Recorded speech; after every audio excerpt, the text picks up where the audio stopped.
LSU Basketball. Tigers lost their final road game of the season, 99-90 to Arkansas Wednesday night at Bud Walton Arena. LSU now 20-10 overall, 11-6 in conference play.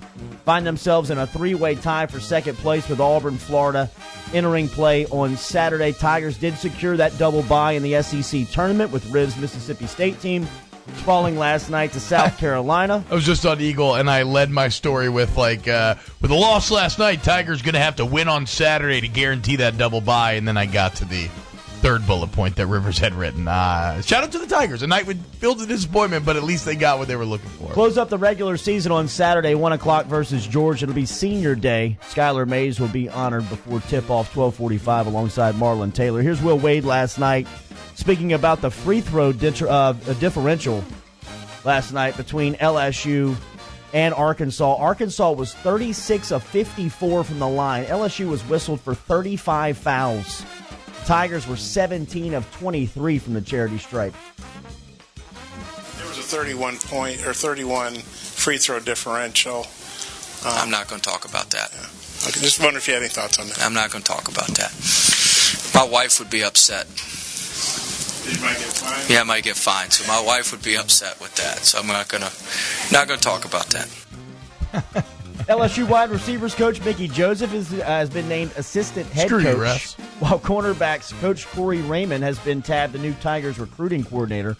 That according to Coach O, who had a press conference on Wednesday entering spring practice that begins on Saturday. Coach O also announced, like T-Bob said, his former linebacker, LSU linebacker, Kelvin Shepard, has been named Director of Player Personnel. Shepard, who played under Les Miles between 2006 and 2010, will replace Kevin Falk, who will join us at 7:30 this morning and talk about the new running backs position. Here is Coach O talking about Kelvin Shepard. This is, number 2. We brought in Kelvin Shepard, Director of Player Personnel. He's going to come in Friday and start next week. We're excited about him. He's going to take Kevin Falk's place.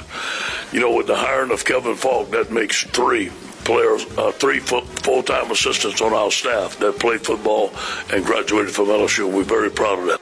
Coach O is really, it's a process, but he's really starting to build the program in his image, right? Like what he originally wanted when he took that job. He said he wanted to bring more former players back into the fold. He's doing that. He said he wanted to bring the spread offense to Baton Rouge. Obviously, he's done that.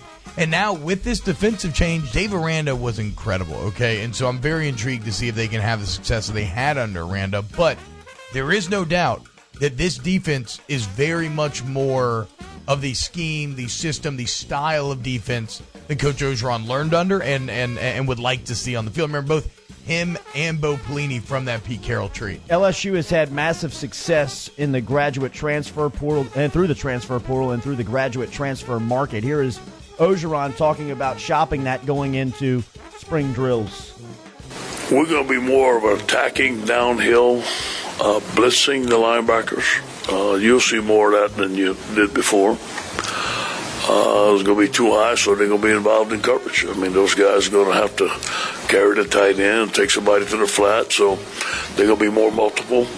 You'll see them on the line of scrimmage blitzing. Bo has almost every blitz in the world. He's very good at it. And we are looking at the best players available, and obviously that spot we need help. So there is a graduate transfer at that spot. We would take it. So they're talking about linebackers. I think there's a good one from North Dakota State that Bo Pelini is very familiar with.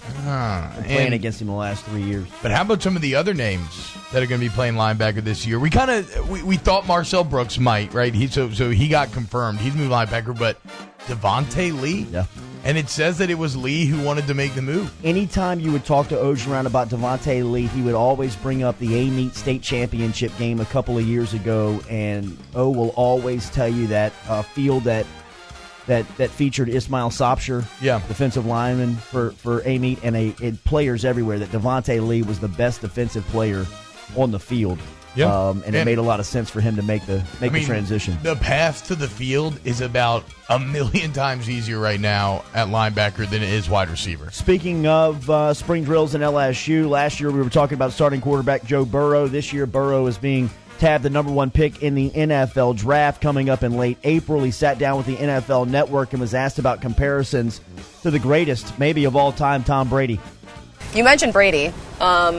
This Brady is somebody who was compared to you when this is our girl, Lakeisha Westling, back at NFL.com. She wrote this out because, look, the comparisons right now are you and Tom Brady. Your response to that? Please don't compare me to the best player of all time. All right, let me do my own thing. Don't do that to me, please. Joey. Yes, sir. The LSU baseball team last night was the game was canceled versus Grambling on Wednesday night in the box and was rescheduled for 6:30 on Monday, April 3rd due to a forecast of severe weather in Baton Rouge. The Tigers will take on UMass Lowell for a weekend series in the box starting tomorrow night at 7 o'clock. Pregame 6:30. Chad Durbin stopping by 8:15 this morning. And we'll talk about it here on OTB. The Pelicans lost in OT last night, 127-123 to Dallas to fall 5 games back of Memphis for the final playoff spot in the Western Conference. With 20 games left, the Mavericks guard Luka Doncic had 30, 17, and 10. He set a Dallas Mavericks triple-double record in just his second season. Did you see him cook Drew Holiday on that last? He's one of the best players in the world. He's top 3-4 player in the world. Drew Holiday is a first-team All-NBA defender. He was. And he was. He's not going to be this year. He had. Whoa. Drew's defense has been great this year. Okay, what you think? It's tough to tab anything great on the defensive end for the Pelicans. No, great is a little bit of a stretch. Okay, I'm going to disagree a bit here because even last night, I mean, they held the number one offense in the NBA to just 112 during regulation. The game goes into OT, but either way, look, if you had to guard LeBron James 101, you wouldn't look too good either, okay? The point is, he's a great defender, but Luka, man, hats off. I'm a little mad because 2 days ago, the Pels were 2.5 games out. You had the putrid T-Wolves coming to town. Life was good, and now you're done. I mean, 5 games in 20, it's just barring a miracle that's too much to make up. I'm still looking forward to watching the rest of the season, seeing who you're going to keep around and everything, but the playoffs likely died last night in Dallas. Lonzo Ball had 7 3-pointers for a second straight game, and Zion Williamson had 21 points, his 13th straight 20-plus performance. Pelicans off today. They'll host the Heat tomorrow night in the Smoothie King Center. Those are your headlines. What's trending here on Off the Bench.